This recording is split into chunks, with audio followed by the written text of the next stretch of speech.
But also the High King's name is written in a book of glass, hidden in a box of copper, and that box is locked away in a great iron chest where nobody can touch it. Yeah, it kind of seems similar to the Thrice locked box. Yeah. And so, that there could be something there like that once the third book comes out, like there'll be some, hidden aspects. I definitely think that there could be some hidden things in this story that Kvothe's making up, because that's kind of his persona too, is like that when he's making up these stories, he takes from true aspects of a story and then just spend some bullshit off of some truth. So it could be that he's adding, some things that are part of his true story, that there's something about glass, a High King's name written in a book of glass. Could be something about a book of glass or a piece of glass hidden in a box of copper, and that box is locked away in a great iron chest where nobody can touch it. That could be something that's happened to him as well, that through some sort of magic that he has inscribed his name, his true name, to a piece of glass, and that's what he's hiding in the box. Could be.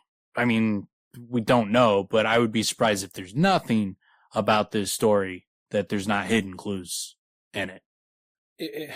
The Thrice locked box is interesting in the way that it's utilized to be that vexing sort of force in the room with Kvothe early on, while we're still getting to know this world and what's bothering him and how he has these challenges that he can't rise up against. But to just have it be an object that we can pontificate about and speculate about and then never do anything with it, or similarly with the lockless box, like if we never got anything out of it, I would think it'd be pretty disappointing in the end. Now, he can do all kinds of different things and all this other fireworks and things that distract us where we don't give a shit. But what we've got up to this point, I want to know. I want to know more about what's up with them. I mean, they're intriguing in themselves. One of the really interesting things that gets thrown in here by Kvothe, the High King's name is written in a book of glass, hidden in a box of copper. So we get copper again. Yeah. And the Thrice locked box has got a copper lock on it. It's also got an iron lock on it.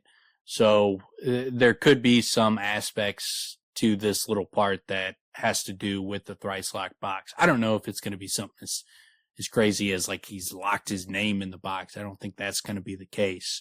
But I think there's obviously something of import is in that box. It's too much of a Chekhov's gun for it to not have any kind of, it's got to have some momentous importance. I don't know what it's going to be, but it wouldn't surprise me that once we know, that when we look back on this section, it's going to be more obvious what the fuck's going on. Yeah.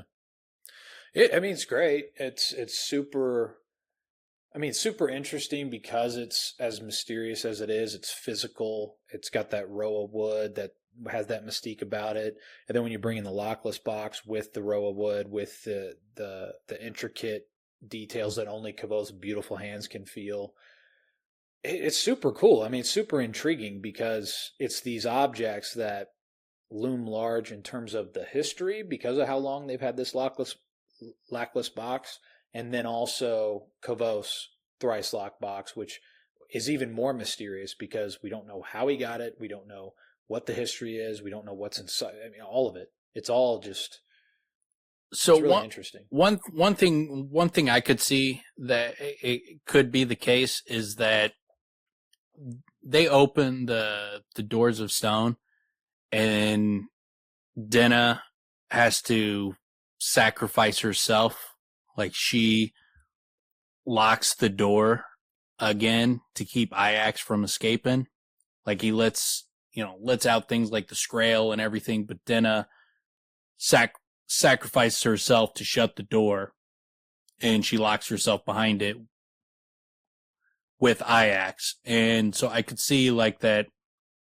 It sounds like there's some glass piece inside the lockless box that Melwyn has. Mm-hmm. And so I could see that it has like Iax's name or something along those lines, his true name, and you have to speak that name to open the doors of stone or something along those lines.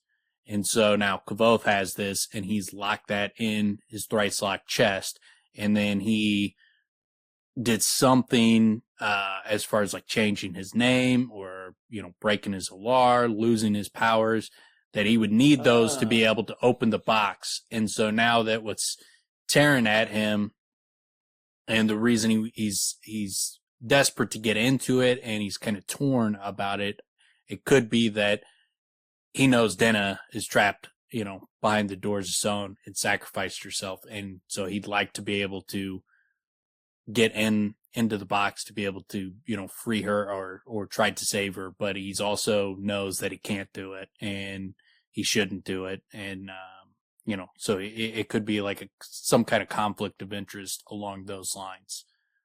I could see a scenario where that plays out, where that would be what would tear at him, that he opened the door, unleashed a flood, and Denna closed it up, and he's trying to do the right thing, but he's also desperate to, get back to Denna.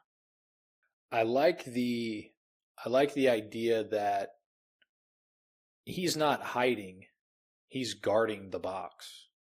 You know what I mean? Yeah. Like the reason why he's in hiding is because he's guarding something that he can't have found. And he's the only one that can wield this. It would be really interesting if the way the story goes, we actually get caught up to present day and then go further. I don't think we'll get that. That would be pretty interesting.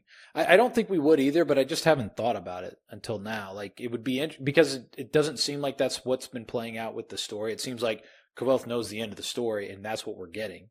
Yeah. Is the story up to this point. But I kind of like the idea that even taking it that much further, it's intriguing in the sense that we've been postured in this certain area for such a long time, that to then come off of that point is really interesting. I love the whole format is tremendous anyway, because we get to go into these interlude chapters and have this stepped back approach where he's feeding us little bits of how their world works through. This is a great example where we don't really know how much Kvothe is just doing to sort of twist their nips about, this interesting story that is a great story. You hear little details like this. It's super interesting and cool and what have you, but we know from what we've read, and we know that, and I think it's even in some of these chapters where he talks more about how stories are the world and the world are the stories, that they make the world how it is, but he's also weaving in his own experience. And it plays a part in this. So yeah, I think it's almost surely gonna end tragically, and so that's why I always try to look at it as how would you end this tragically, and so Denna, and you got to take into the fact that there's something major going on with Denna. And so, how could you tie these things together? And you could have a scenario where Denna plays the role of the actual hero, and she, somewhat saves the day and prevents, the absolute destruction of the world, prevents the Chandrian from accomplishing the goal. Maybe the Chandrian want to release Iax so he can fucking, destroy the world for them.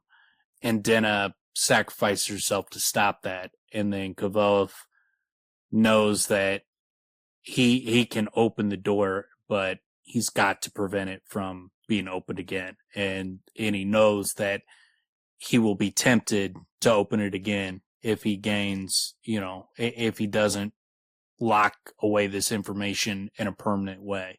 And so that's why he's locked away his ability to change what has happened. So he made that decision, and now he has to live with it. Yeah. But he's given himself a puzzle where if he can solve it, then he can be tempted to then try to rescue Denna from behind the door, Ari, or whatever, ends up being out there. Yeah, I could see it being a scenario like that. That's the type of tragedy that lives on, right? So we end up with, she's still out there, and there's still something he can do about it, and what twists inside of him is that he can't. Yeah. Right? Even if he wants to, he can't. If he was himself, he could, but he's prevented himself from, becoming who he is again.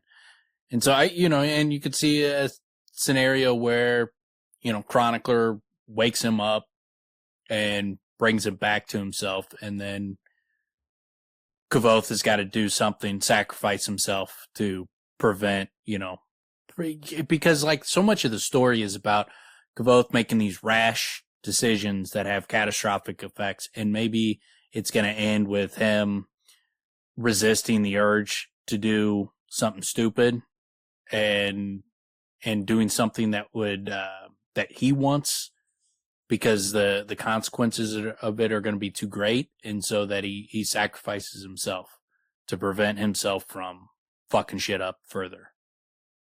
It would be a growth in him in finally recognizing that he's got to be different. That's a very fitting dilemma for him, and it is a growth, and it represents a growth where he has to. It's not humbling himself. It is in a way, but it's also it's doing what is the most difficult thing, and he doesn't get to win. No, that's very difficult for especially his character to give that up. And to give up Denna, Yeah, Jesus. So I'd be surprised if the Thrice locked box is not directly tied with the Chandrian, Denna, and IX. That's kind of the theory that obviously you can't point to direct evidence of this, it's going to happen because of this and this and this, all point to that. But you could try to come up with scenarios where these pieces would all fit together into a tragedy. And that's one of the ones that I toy with the most, is that there's going to be some aspect of Iax is linked to Haliax. And so that if you open that door, that would allow Iax to, come into his full being again and unleash hell on the world, or allow the Chandrian to destroy the world, or, something along those lines. And then Denna is the actual hero of the story, and Kvothe has had to make a major sacrifice to, prevent himself from doing something stupid like he always does. Yeah, I mean, that's ties her up pretty nicely. I mean, when it comes down to it, obviously there's nothing but speculation. There is no clear, concise, you can't do that. You can't come out and say, well, this is exactly how it ends. Nobody knows that. Maybe Rothfuss knows that. But I like it. I like it in the sense that it's building up it's building to this crescendo of sorts with these characters. And I remember you mentioned that a few episodes back about perhaps Denna is actually the hero.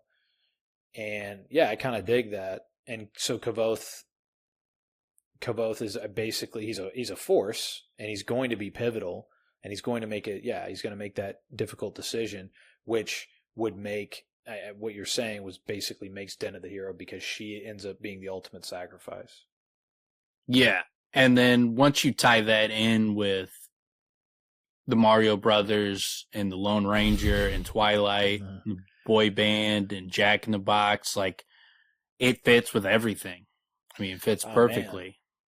What happens with Jack in the Box? I mean, Braden's just going to have to find some underlings, or Denna's been, finding some. She's been training some people to take over. Yeah, that's part of her heroism. Heroism is that she sacrifices herself, and then as she's shutting the doors of stone closed, she throws out her key card, her badge to Ari, who snatches it up, and she, like a light shines down on her, and she's like now the district manager of 6 Jack in the Boxes. She takes over, and she yells real quick, like, the schedule. Yeah. Yeah, so she can take that's over. the power that imparts on her when she catches the key card. She's like, I know the schedule. It's like instead of He-Man, like I have the power. She's like, I know the schedule. Yeah. Yeah, it's going to be a very, so I mean, it's tragic, but there's going to be some high moments. Some very, there's your high moment. That's definitely a high moment. That's going to be awesome.